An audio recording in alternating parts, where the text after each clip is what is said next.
नमस्कार, आपण पाहत आहात परभणी न्यूज. मी राहुल गायकवाड आजच्या या बातमीपत्रात आपलं स्वागत करतो.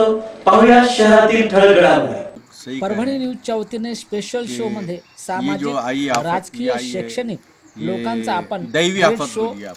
ग्रेट भेट दाखवत ये आहोत. दैवी आफत आई है. कोरोनाच्या संकटामुळे ये न पूर्ण सिर्फ देश घाबरलेला अपने भारत आहे. में यामध्येच रमजान बल्कि ईद विश्व हा में सण ये सुद्धा दैवी आफत जवळच आई आलेला आहे. त्यामुळे या कोरोनाच्या अब इस आफत पार्श्वभूमीवर को भूक, दूर मारी करने की जिम्मेदारी आदी हम सब. समस्याबद्दल इरफानुर रहमान यांची खास घेतली. अब ये सवाल ये नहीं है कि एक परभणी न्यूज शासन कर रहा है या वो कर रहे हैं, मंत्री कर रहे हैं, वो कर रहे हैं. ठीक है, वो हर आदमी अपने अपने हिसाब से काम कर रहे हैं.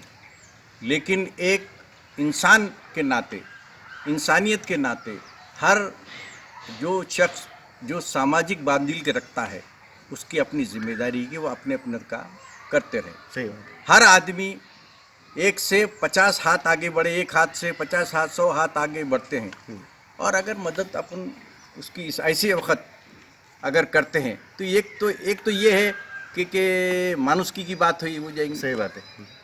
और धर्म भी उसको, हर कोई भी धर्म को आप देख लो, हर धर्म ने ये कहा कि भाई तुम वंचित लोगों की, दुर्बल लोगों की, गरीब लोगों की तुम अपनी मदद करो. सही बात. तो एक धार्मिक लिहाज से देखा जाए भी तो वो उपयुक्त है. सामाजिक लिहाज से भी देखा जाए तो भी जब समाज में रहते हैं तो हमारा काम है कि हम जो है ऐसी का वक्त, बुरे वक्त खास तौर पे, ये बुरा वक्त हाँ चल रहा है. ऐसा ये बुरा ही वक्त आ रहा है अपने. हाँ, सही बात. और वो समझो ये भगवान ने अपने जो है अपने कुछ कर्मों की वजह से कुछ ये ऐसे ही कुछ आफत ला ली, ऐसा ऐसा कहना चाहिए. सही. तो इसमें एक दो चीज़ें, एक तो ये है कि हमने अपनी भी थोड़ा ज़रा इंट्रोस्पेक्शन करना चाहिए.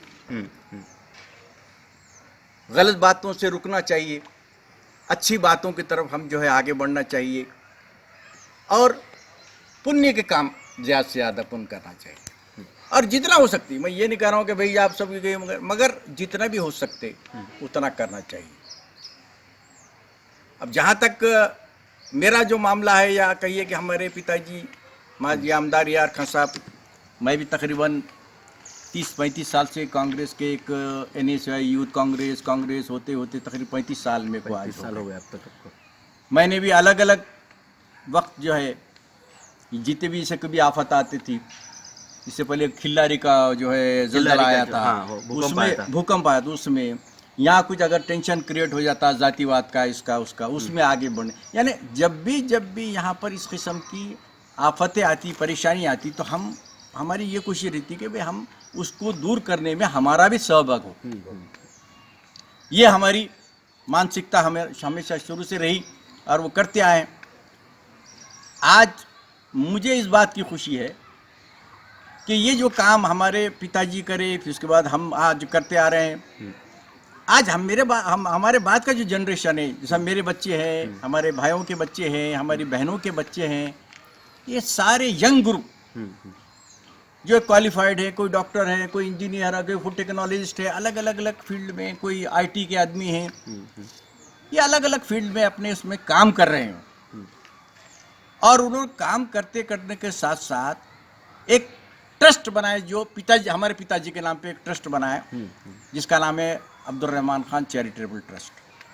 क्या क्या काम होते हैं ट्रस्ट के? अब ये ट्रस्ट का इसमें तो अलग अलग कई काम है. अब इन्होंने तो, अब देखिए, एक काम तो ये कहिए कि आरोग्य में ज़्यादा काम है. हाँ. उन्होंने सबसे पहले जो है क्या कि भाई वो गरीब लोगों को बाज़ वक्त एम्बुलेंस नहीं मिलती, परेशानी होती, कुछ पैसे की कमी हो जाती है, कुछ हो जाता है, तो कुछ यही होना कि भाई कहीं ना कहीं गरीब लोगों को उसमें मदद होना अपने तरफ से. तो एक एम्बुलेंस का उन्होंने शुरू किया. उसके बाद उन्होंने क्या किया कि स्लम एरिया में, खास तौर पे झोपड़पट्टी जिसे कहते हैं, तो झोपड़पट्टी एरिया साइड में या स्लम एरिया में जो है उन्होंने दवाखाने शुरू किए. एक तो अपने क्रांति नगर में एक दवाखाना है, एक इधर मदीना पार्टी के पास जो एक दवाखाना है, जहाँ बहुत मिनिमम चार्जेस लेकर वो आरोग्य सेवाएं देते हैं. और सबसे अच्छी बात मैं कहूँगा कि ये हमारा ये आने वाला जनरेशन, ये लोगों ने किसी से पैसा नहीं मांगा. खुद की जेब से, मेहनत के पैसे से ये मेहनत की जो वो अपनी अर्निंग करते हैं, उनका जो अपना कमाते हैं करते हैं, उसमें से उन लोगों ने ये ट्रस्ट में योगदान दिया है. तो ये योगदान उनका अपने दिल से उन्होंने दिया है. और इसमें जो है वो मुसलसिल करते रहे। कई मरतबा जो है अलग अलग, जैसा कि कुछ गरीब बच्चों को ड्रेसेस बांटने का मामला था, बाज़ वक़्त अनाज का है, बाज़ वक़्त किताबों का है, इस तरह का काम ये तो होते रहते हुए। लेकिन अब ये कोरोना में जो क्या हो गया, आज मजदूरों के पास का आज जो है निकल नहीं सकते, और वस्तुस्थिति ऐसी है कि निकलना भी ठीक नहीं है। हमारा भी काम है ऐसी ऐसी परेशानी में शासन को सहकार्य करें। इस वजह से हमने सब एहतियात करना चाहिए। और शासन बार बार ये कह रहा है कि भाई ये जो आई है वबा, तो इसको, हाँ, ये आफत हम पे जो आई है, इसको अगर अपने को टैकल करना है, उससे लड़ना है, तो ज़रूरी है कि हम जो है घर से बाहर ना निकले।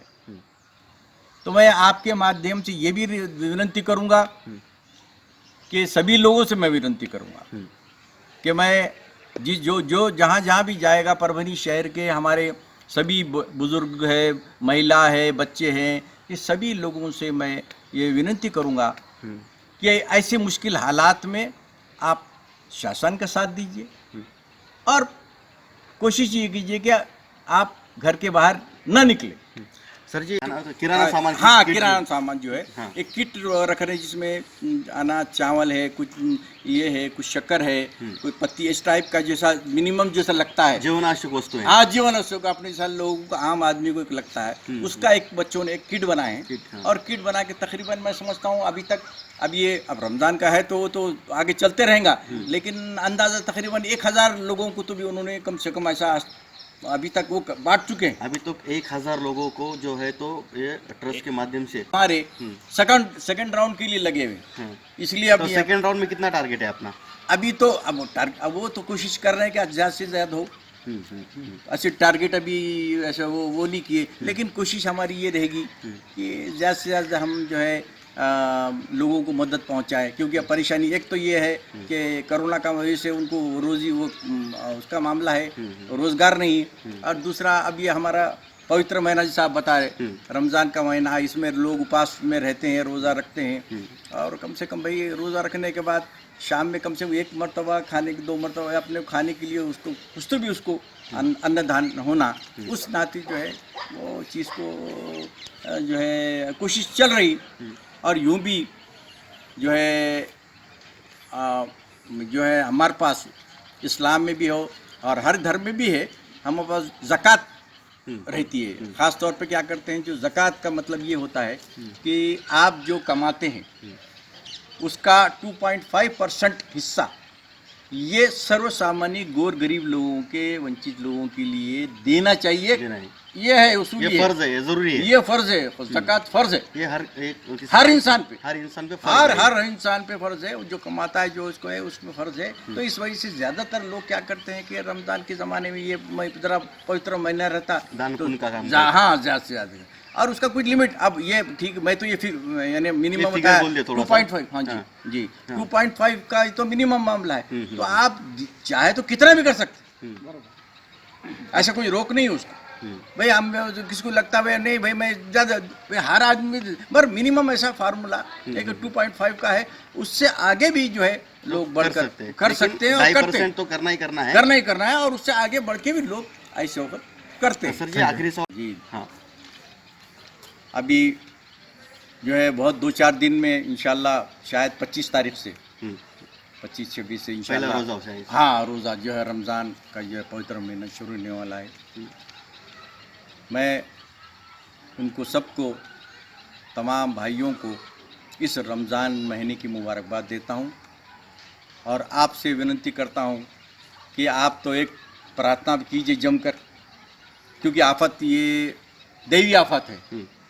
ये आफत को दूर करने के लिए, ये दैवी आफत को दूर करने के लिए हमको प्रार्थना भगवान से, ईश्वर से, अल्लाह से, ये हमको प्रार्थना दुआ करना है, क्योंकि ये आफत को ख़त्म करना हमारी इतनी ताकत नहीं, हम कोशिश कर रहे हैं, लेकिन इसको ऊपर वाले ने भी अपने को साथ देना चाहिए।